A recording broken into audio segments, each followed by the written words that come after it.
सुनील साहब, हालांकि आपने कहा कि मार्केट और इकोनॉमी ऐसे सीधे कोरिलेट हम नहीं करेंगे और ना ही उस तरह के इम्पैक्ट देखने को मिलेंगे, लेकिन फिर भी मार्केट क्या देखना चाहेगा यहाँ से?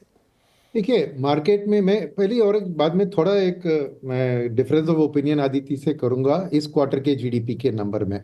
उस दो चीजें उसमें पीछे, एक मैंने ऑलरेडी जो मेंशन किया कि मैं गवर्नमेंट को इस क्वार्टर में ही जनवरी फरवरी मार्च में ही कैपेक्स का स्टेप अप, क्योंकि जो बजट किया था उसको यूज करना है 10 लाख करोड़, 11 नहीं तो 10। अगर सेकेंड महाकुंभ का इम्पैक्ट, अब कई जगह कई नंबर्स होते हैं, बट 1% जीडीपी ग्रोथ महाकुंभ के कारण अगर महाकुंभ के नंबर्स देखें तो जरूर उत्तर प्रदेश की जीडीपी, मगर वो देश की जीडीपी भी आ सकती है। तो मेरे ख्याल में ये शायद जो गवर्नमेंट अनुमान लगा रही है 7% के आसपास इस क्वार्टर का आ सकता है। अगर वो आ गया नो तो वो मार्केट को एक उछाल दिलवा सकता है, क्योंकि वो भी एक Q Q sequentially improving GDP growth होगी। तो वो 3 महीने लगेंगे उसके डेटा प्रॉपरली आने में, मगर कॉर्पोरेट अर्निंग्स उसके पहले आ गई, उसमें ये सब दिखेगा। तो मेरे ख्याल में अगर वो ये क्वार्टर का नंबर कॉर्पोरेट अर्निंग्स में अप्रैल से अच्छा दिखना लगेगा तो मार्केट के लिए वो बहुत पॉजिटिव अच्छी चीज होगी। सेकंड बात मैं कहूंगा कि मार्केट क्या देखना चाहती है ना, मार्केट ये देखना चाहती है कि कैसे इंडिया इस ट्रम्प के अनसर्टन माहौल में, क्योंकि अप्रैल से रेसिप्रोकल टैरिफ की बात हो रही है, कैसे उससे हम निकल पाते हैं, कैसे हम कुछ ना कुछ जुगाड़, आप कह दीजिए कि हम यूएस से कुछ खरीदारी करेंगे ताकि वो उतना रेसिप्रोकल नहीं लगाए। ऐसी कुछ बात करके अगर कुछ पॉजिटिव सिग्नल्स आ गई ना तो वो मार्केट के लिए बहुत अच्छी होगी। तो पहली चीज है कैसे हम एक डिप्लोमेटिक लेवल पे यूएस के साथ हम डील करते, ये अनसर्टेनिटी से कुछ फायदा उठाने की कोशिश करते। अल्टीमेटली एक चीज याद रखिए, अब यूएस का पर कैपिटा जीडीपी 80,000 करोड़ 80,000 है पर कैपिटा, चाइना 13 है, हमारा 3,000 से कम है। तो यूएस को अगर सस्ते में प्रोडक्ट्स चाहिए शॉर्ट टर्म में, तब तक यूएस मागा यानी मेक अमेरिका ग्रेट अगेन में अमेरिकन मैन्युफैक्चरिंग रिवाइव होता है, तब तक कहीं ना कहीं उनको खरीदना होगा ना। इसलिए मेरी थोड़ी एक पॉजिटिव आउटलुक है उसमें कि चाइना में टैरिफ लग के जो भी अपॉर्चुनिटी हो सकती है उससे हम फायदा अगर उठा पाए तो मार्केट के लिए वो खुशी खबर।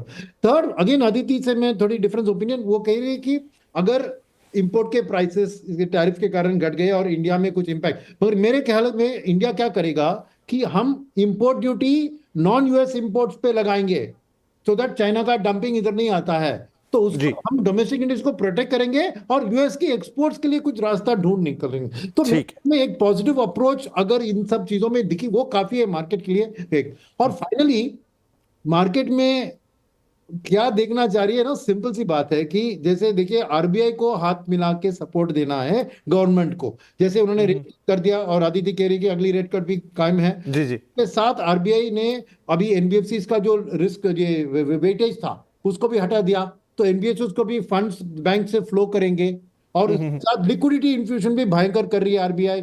मानते हैं कि डॉलर को फाइट करने के लिए उसने ही लिक्विडिटी निकाला तो उसको सेटल करिए, मगर ट्रांसमिशन ऑफ रेट्स के लिए लिक्विडिटी कंफर्टेबल होना बहुत जरूरी है। तो मेरे ख्याल में अब आरबीआई के हाथ में है कैसे वो गवर्नमेंट को जी जो टैक्स गिवअवेज है और जी, जो खर्चा है उसको कैसे सपोर्ट करके इकोनॉमी, अगर वो आरबीआई से पॉजिटिव सिग्नल निकल आए तो मार्केट बहुत अच्छी खबर तो होगी। क्विकली, क्योंकि बहुत कम अब समय मेरे पास रह गया, शुभमय आपका टेक। आरबीआई के पास बहुत सारे चैलेंजेस है, रुपए को संभालना है, महंगाई, ग्रोथ, एवरीथिंग, फिर अब यहां किस तरह का रुख हम देखेंगे? आरबीआई को लिक्विडिटी जो एक्सपैंड करने वाली जो बात है, that will be the biggest challenge.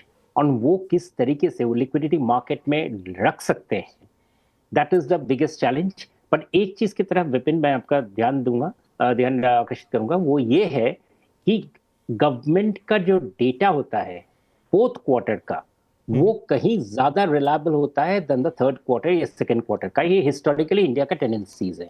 और इसीलिए आज अनंत नागेश्वरन जी ने भी वही कहा है कि when we get more data the numbers will come up. This actually is surprisingly एक sort of a stimulus. Numbers में आप हमेशा देखेंगे थर्ड क्वार्टर और सेकंड और फोर्थ क्वार्टर में जो डेटा में जो फर्क आता है वो काफी हद तक इसका इम्पैक्ट आता है कि मोर नंबर्स, एक्यूरेट नंबर्स आता है। क्योंकि अभी तक फॉर इंस्टेंस मैन्युफैक्चरिंग के जो फिगर्स आते हैं वगैरह, जो जीडीपी के, वो सारे आईआईपी के ऊपर होते हैं और आईआईपी जैसे हम जानते हैं कि वो काफी डेटेड नंबर्स हैं।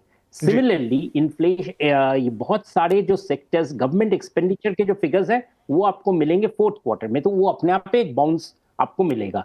मैं नहीं सोचता हूं कि गवर्नमेंट के ये प्राइवेट सेक्टर के इन्वेस्टमेंट प्लान्स में ज्यादा कुछ फर्क आएंगे, इतना शॉर्ट पीरियड में वो फर्क नहीं आता है। but the जी। big change will be government expenditure, खासकर स्टेट गवर्नमेंट एक्सपेंडिचर आप कैसा देखेंगे रहेगा? फोर्थ क्वार्टर में बहुत ज्यादा रहता है, और वही होता है सबसे ज्यादा स्टिमुलस फोर्थ क्वार्टर में गवर्नमेंट की तरफ से, क्योंकि गवर्नमेंट माने हम स्टेट और जी। सेंट्रल गवर्नमेंट बोलते हैं, स्टेट गवर्नमेंट का आप देखेंगे मैक्सिमम इम्पैक्ट। जी ठीक है, तो यहाँ पे क्योंकि मेरा समय बिल्कुल समाप्ति हो गया, तो शुभमय जैसा कह रहे हैं कि फोर्थ क्वार्टर में बहुत कुछ होगा इन टर्म्स ऑफ नंबर, जो चर्निंग होती है उसमें काफ़ी कुछ अलग होके आता है, लेकिन क्या चैलेंजेस है हमारे सामने, क्या चीज़ अर्थव्यवस्था के लिए चाहिए जो ग्रोथ को पुश करेगी, और इंपॉर्टेंट कि इतना अनसर्टेन टाइम, चाहे ग्लोबल लेवल पे देखें चाहे डोमेस्टिक, बहुत सारी चीज़ें मौसम से लेकर तो अर्थव्यवस्थाएं और राजनीति सब कुछ अपना अपना प्रभाव छोड़ रहे हैं। ऐसे में एक बड़ा चैलेंज होगा, लेकिन एस्टिमेट 6.5% का फोर्थ क्वार्टर के लिए, और देखते हैं कि क्या चीज़ें निकल कर आती। फिर बैठेंगे, फिर बात करेंगे, लेकिन फिलहाल के लिए आप तीनों महानुभावों का